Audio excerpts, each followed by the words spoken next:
Rewatching that intro, I realized we haven't seen the animation parts yet. So yeah. Welcome back. Last time we had a breakthrough and Shubina discovered that if she were to go on top of a mountain and broadcast her message to the world,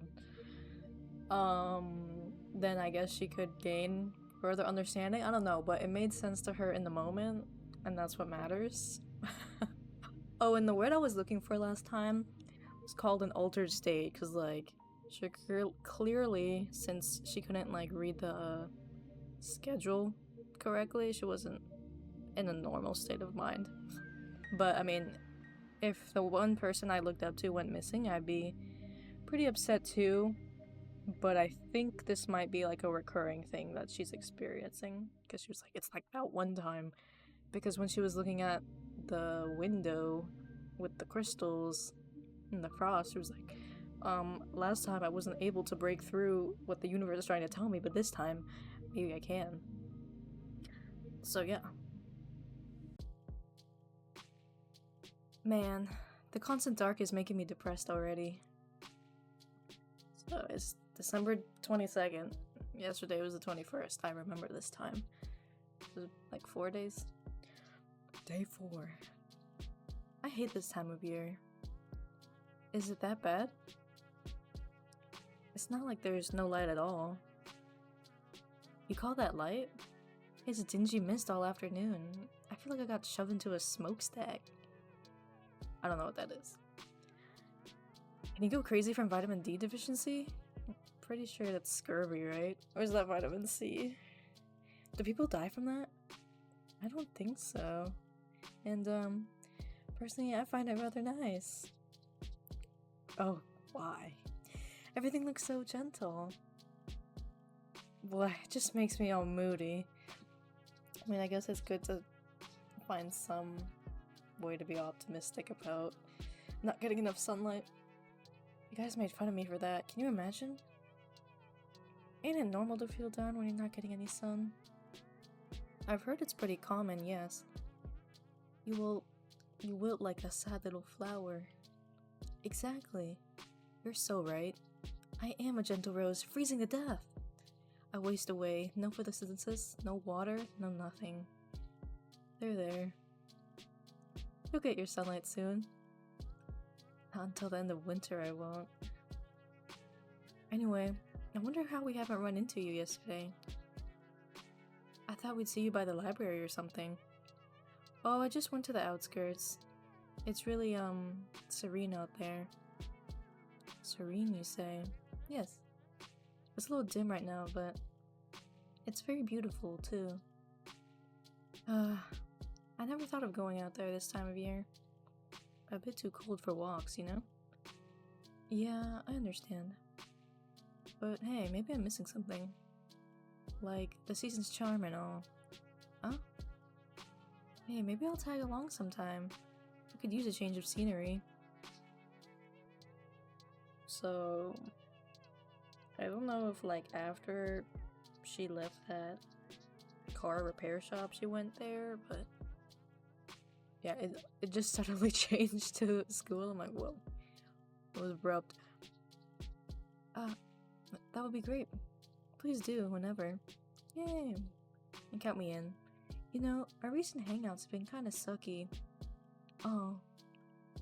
Not with you, with my friends. Some of them have these stupid curfews now. Half of us had to be home by 7. 7! Can you believe that? That's way too early. Oh, wow. Why now? Parents are worried because of Ira being gone. I mean, I get it, but most of the sun sets earlier, so I mean, it's not that crazy. It's been 4 days, yeah. Time. Yeah. No news on your end, I figure? Nothing. Marina's face darkens. She sighs. The adults organized a search party this weekend. Maybe you heard? No. My dad was home. Mom, too. I see. Well, my brother went. And? She shakes her head. As expected. If the search party found anything, it would already be the talk of the town. It's comforting in a way. If they found Ira's body after so long. No, I'd rather not think about that. You know what I've been thinking? That she left the city? No. She has to be at someone's place. Of course, this possibility has also crossed my mind, but all the arguments in favor sounded either too morbid or far-fetched. You mean she was kidnapped? I don't know. She could be staying on her own accord. But where would that be? I can't think of anyone Ira would trust that much. Well, there's the two of us, for starters. Huh? We're the last two people that saw her, right? Who's to say one of us ain't guilty?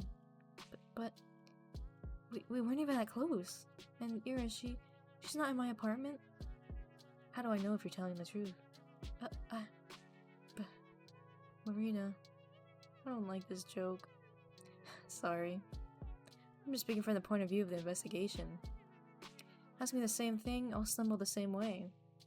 You guys could check each other's houses, I guess. Come over for a daytime, what is it called? Hangout? The only means to prove my innocence would be a house search. I kinda have a theory on what might be going on. You do? Yep. It's more of a hunch, but the more I think about it, Marina looks around. I don't like whispering about this stuff at school, though. You know what? How about I call you later? Oh, like, in the evening? Yeah. Can I have your number? Yes, of course. I pulled out a scrap of paper and scratched the digits into it with a dull pencil. Thanks. I have some plans before that, so I'll dial back as soon as I'm back. I'll dial as soon as I'm back. Oh my god, my brain adding words. Won't be too late with everyone getting dragged home at baby hours. Does 8 sound good? Sure. I'm going to the library anyways. Okay, so it isn't a home phone.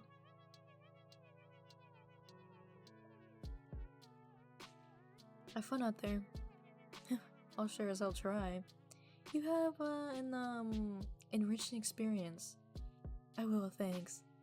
Speaking of library, I went yesterday and I was like the only one there so early besides like the librarians because it's summer. Or I guess spring, but almost summer. And a bee got stuck in my hair. No, it wasn't a bee, it was a wasp. It was so scary. And then I couldn't stop hearing the buzzing next to my ear. And yeah, eventually I got it out, but that was terrible. Marina runs off. Man. Now I have to wait until evening to find out. I wanted to wind down a little after school, but now I'll be all restless. Well, maybe not. I haven't visited the library in a long while. Maybe that's why I've been so stressed in the past months. It's always nice and quiet there. I'm sure it'll help me relax. I make my way back to class. Hey, Shubina. Hey.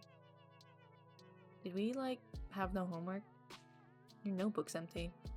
Oh, no, we did. I'm pretty sure. Well, where is it? Nowhere. I didn't do it. A surprise hum rolls through their whole group.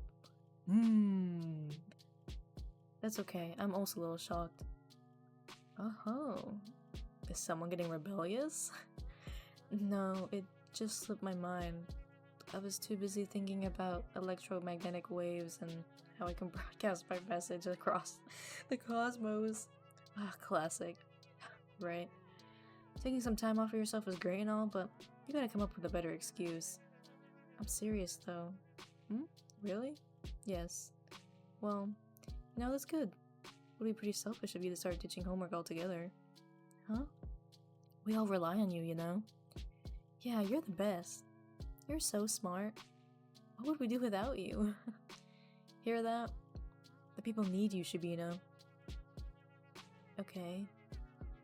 We'll forgive you this time, but don't get used to it. Anyways. Lakin. Huh? What? Pass the notes.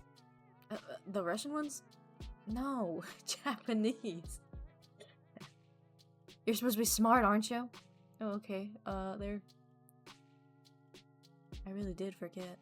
After yesterday's prank, my head was all over the place. Really, school was the last thing on my mind. Although that does remind me, I turned towards the boys who are now preoccupied with copying Lakin's homework. Adam? He clicks his tongue. You see I'm busy? Yes, but shut up. He briefly glances at me. If you want something, ask me later. Okay.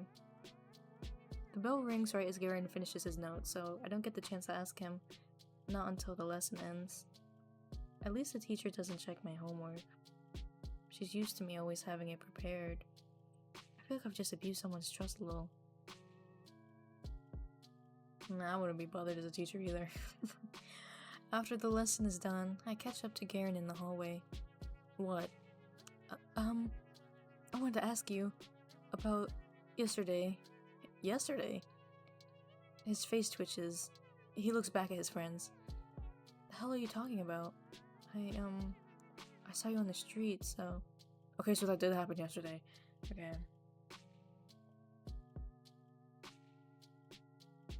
Yeah, I mean, I wouldn't be surprised if that whole mental breakthrough where she was enlightened isn't in her consciousness. It's like just stored away somewhere. I don't know.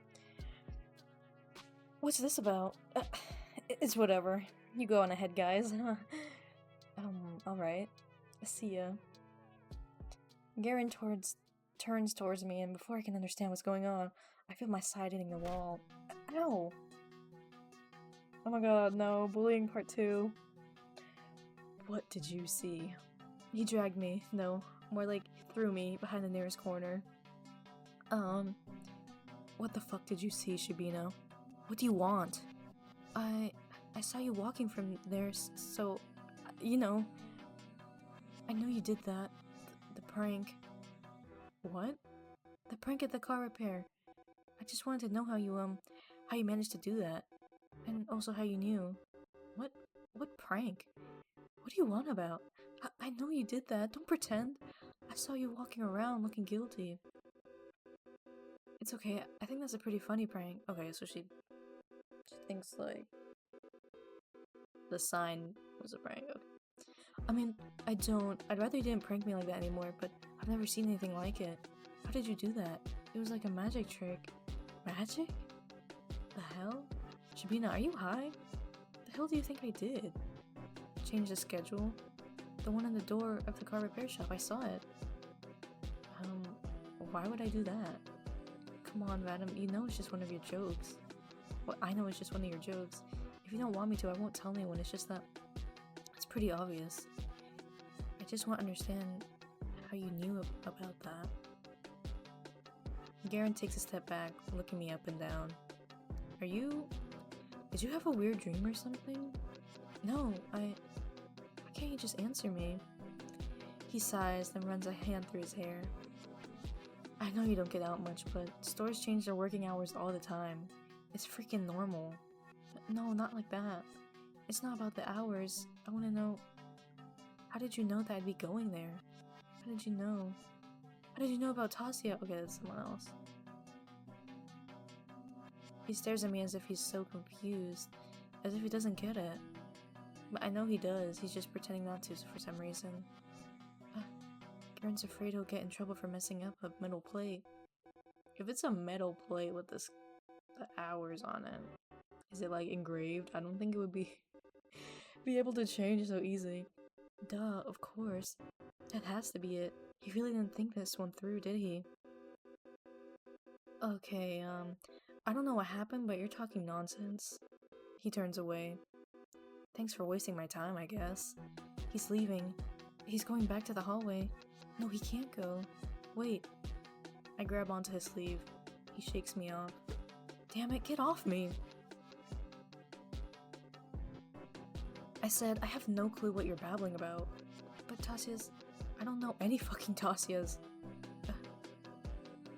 He walks off hastily as if I were contagious. Why?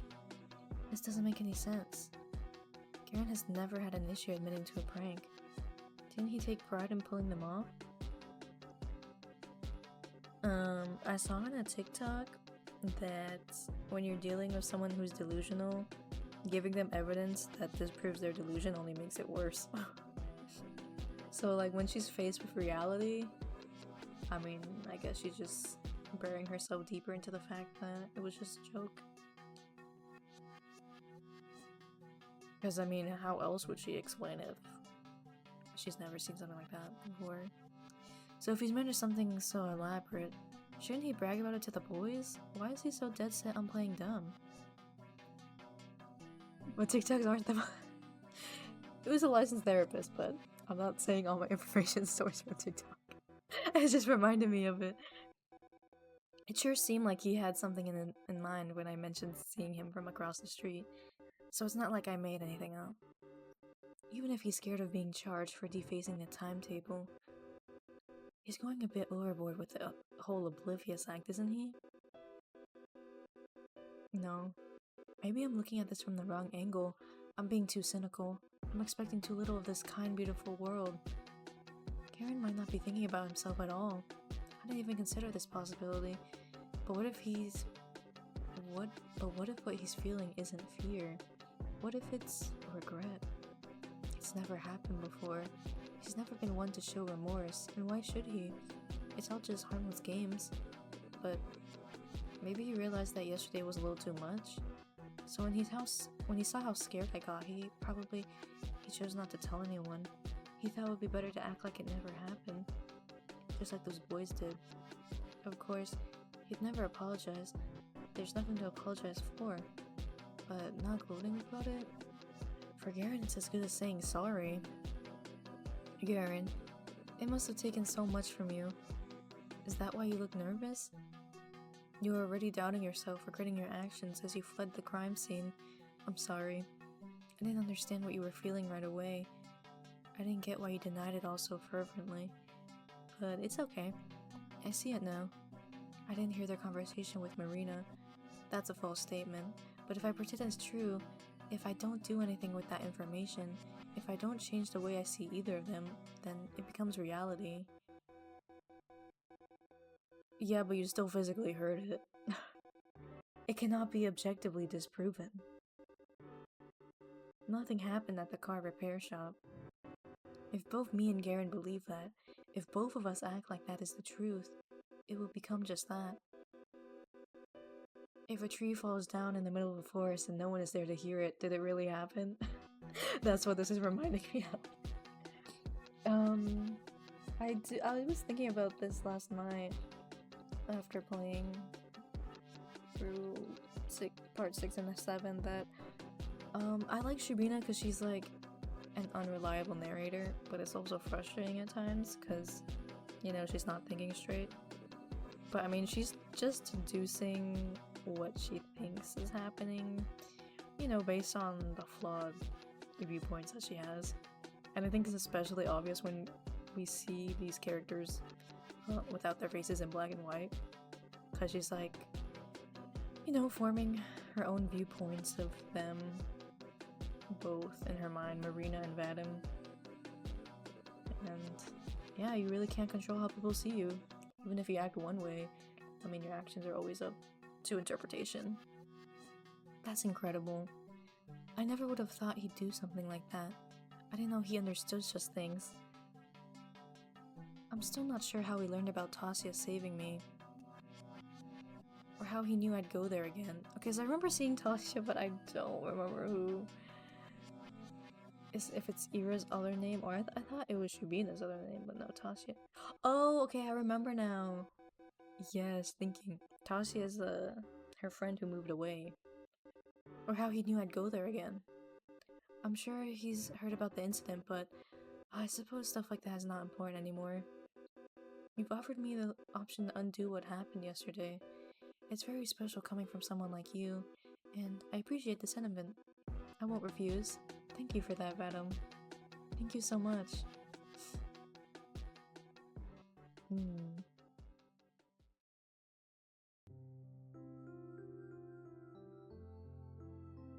The town library. It feels like it's been ages since I last visited here. Objectively, it's very small. Oh my god, I can't speak. My mind involuntarily compares it to the Lenin Library in Moscow. I was so blown away by its sheer size during our 6th grade field trip. In contrast, this tiny reading hall borders on being claustrophobic. Its walls are the same shade of green as the school cafeteria or the corridor of a children's clinic. And yet, I still feel right at home. The book selection isn't huge, and I've read through pretty much everything I was interested in multiple times. But it's a quality over quantity kind of thing. We have some wonderful editions of the classics. I've heard most small-town libraries get low-quality prints, so I suppose that's where our closed-town privilege comes in. I wonder if the same applies to cinema. I'm too shy to watch movies all alone, so I don't know a whole lot about the local lineup. I should ask Marina about that. Asianka, long time no see. Where have you been, sweetheart? Hello, Lilia Ivanova. Oh, okay. I'm sorry, I've been going out more. Ah, that's lovely. Don't apologize. I always said, a young girl like you shouldn't spend all her days cramped up in here. But I like being cramped up in here. I missed it. Lilia Ivanovna smiles. Why are they saying their names if they're not going to change their names from librarian? It's the same with Adam's friend. He said his name, but his name is still classmate D. She's the librarian. It's not that we're particularly close. We just exchange some pleasantries whenever I come by. So I didn't expect her to be happy to see me again. I suppose she doesn't get too many visitors. I feel a pang of guilt deep inside my chest. Actually, do you have Angelique by Anne Golan? Oh dear, I'm afraid we don't. But you know, my daughter used to love those books a lot. I'll ask if I could lend you a few volumes. Oh, you don't have to. Please, it's no trouble at all. You're a sweet girl, I'm sure she wouldn't mind. Thank you so much. Of course. Oh gee, now I feel even worse for not stopping by. Next time I'll bring Lilia Ivanovna a box of chocolates. Full name address. I browse the shelves. It's a bit of a shame I can't see what Angelique's all about. But I'm not really in the mood for something like that, if I'm being honest. I want to read something familiar. Something easy. I feel that. It's nice to read a book where you know what's gonna happen. It's just easier to skim through. Something like 100 Years Ahead by Kir Bulichev. Perfect. I set up my usual spot. It's probably embarrassing to read children's books at my age. Oh, don't even worry about it. I recently reread a children's book. It's called First Light. I recommend it. It's like about this place under Greenland, like an imagined civilization, and they only have like artificial light. It's kind of like that other book, I forgot what it's called. I think it's called Ember, the City of Light. Where they're in darkness instead. But First Light has artificial lighting. Anyways. But I don't want anything heavy today. I don't want anything sad. I've read this one so many times before. If I were caught by Nazis and the only way to live was to recite a passage from this book, I'd probably survive. Okay. Why would the Nazis want that? Listen, it's a hypothetical situation. Alright. There was this adaptation made last year.